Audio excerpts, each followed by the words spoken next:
أعوذ بالله من الشيطان الرجيم بسم الله الرحمن الرحيم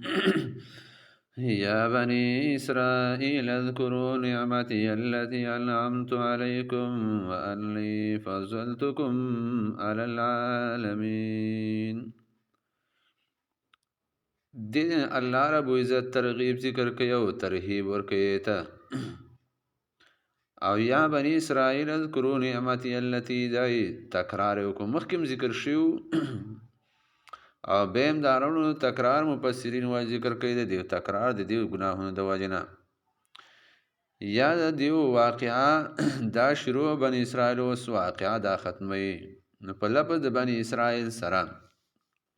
ذکر تکرار وکم یا بنی اسرائیل اولاد یعقوب علیہ السلام اذکروا یاد کئی نعمتی اللتی نعمتنا زما هغه انعمت علیکم چې نعم کړه پتاسو وانی فضلتکم او یقین ما بهتر کړی وي تاسو لرا العالمین په مخلوقات د زمانه خپل زکه دی امت کم خالدین په دی باندې غوړه نه دی هغه امتونه کنه نو علی العالمین په زمانه د خپل مخلوقات باندې واتقوا او ویریږي یوما دا ورځنا لا تجزي نفس چې نشي خلاص ولې یو نفس ان نفس د بل نفسنا شيئا شي ولا يقبل او نشي قبل دې من هذا دا نفسنا عدل سجرمانا ولا تنفعها او نفع نشي ورکول غتا شفاعت سفارشو ولا هم ينصرون او نبدي سر امداد کول شي و اذ ابتلى ابراهيم ربه بكلماتنا دویم باب ذکر کی او امتحانات ابراهيم عليه السلام ته الله اشاره کوي امتحان واس امتحاناتو کې پاس شون الله امام وګرځاو وَإِذِ ابْتَلَى کله چې امتحان کو ابراهیم په ابراهیم علیه السلام ربه رب دا بکلمات په یو څو امتحان سره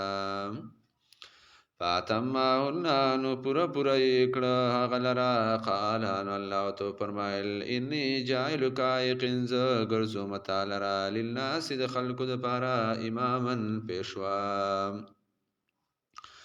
قال انو یلاو ومن ذریتی یا الله زما د اولادنا قال الله تو فرمایل لا ینالون نرسیږي عهد الظالمین ودد زما ظالمانو ته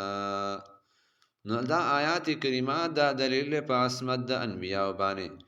چې انبیاء کرام علیه الصلاۃ والتسلیمات د نبوت نه مخکې د ګناه نه پاک او نبوت نه رستم دا پادي او انبیاء کرام علیه السلام نه ګناهونه نه دي شوی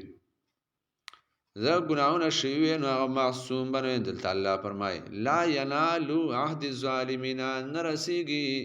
او نور کومه دی وعده دی امامت لرا الظالمین ظالمانو ته ظالم سړی او ګناهګار سړی ته نبوت نور کوي الله آیات کریمه کې الله په ذلت ذکر کوي د کعبه وَإِذْ جَعَلْنَا الْبَيْتَ وَكَلَچِ وَغَرْزَاو مَنْغَا الْبَيْتَ بَيْتُ اللَّهِ لَرَا مَثَابَةً زید ثواب یا مثابة زید واپس د خلقو د پاره چې خلقو ته بار بار راځي للناس د خلقو د پاره و امنا زید امنو نو امن په یو ځای کې نو دا لوی نعمت دی ځکه امن نه نو هغه ځای غیر آبادی هغه ته خلق ناراضي او نه څوک مینا کوي او رغبت کوي پوسید الله غزه کوي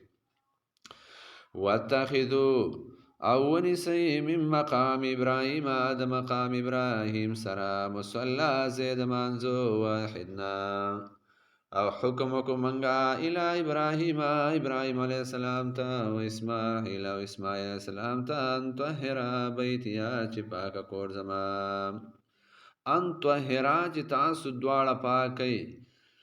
بیتیا کور زما للطائفین د طواف کوونکو د پاره والعاکفین او د اعتکاف کوونکو والرکع السجود او د رکوع د سجدي کوونکو د پاره